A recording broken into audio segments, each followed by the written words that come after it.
Aurélie. Bonjour. Ça va, tu vas bien? Ouais, je vais bien et toi? Bien.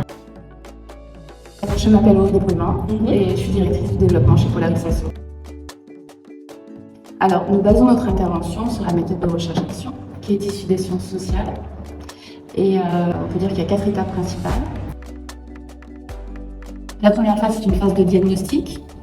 Donc, on saisit un sujet et on le dissèque. Voilà, quel est l'état des lieux, quels sont les acteurs qui interviennent, quelles sont les actions qu'ils mettent en place, quels sont les problèmes, quelles sont les conséquences sur les jeunes en particulier.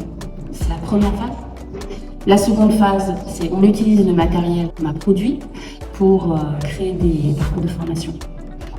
Donc, ce sont des jeunes bénévoles qui sont formés à cette thématique.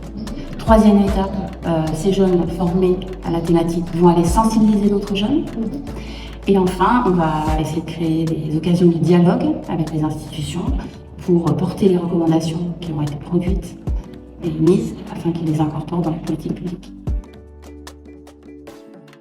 Cette méthode, en fait, on l'a utilisée lorsqu'on a travaillé sur la question du cyberharcèlement. On a commencé par une phase de diagnostic où là, on est allé sur le terrain, on a fait des enquêtes, on a enquêté auprès de 500 personnes.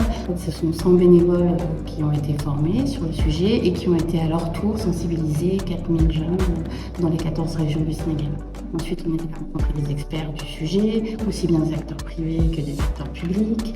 Ensuite, on a organisé des webinaires et des focus group. Toute cette matière, on est sorti en fait un livre blanc qui porte des recommandations sur le cyberharcèlement, comment protéger les jeunes dans cet espace digital. Donc, grâce à tout ce travail d'études, de formation, de sensibilisation, on a pu remettre à l'État du Sénégal un rapport dans le cadre de négociations internationales avec les Nations Unies qui s'appelle un examen périodique universel où Polaris Asso porte des recommandations à l'État du Sénégal sur la question du cyberharcèlement et la protection des jeunes lorsqu'ils évoluent en ligne. Ce que je lui dirais si j'avais un jeune au face de moi, je dirais rejoins Polaris Asso. Pour apprendre et agir au bénéfice du bien commun, rejoignez Polaris Asso.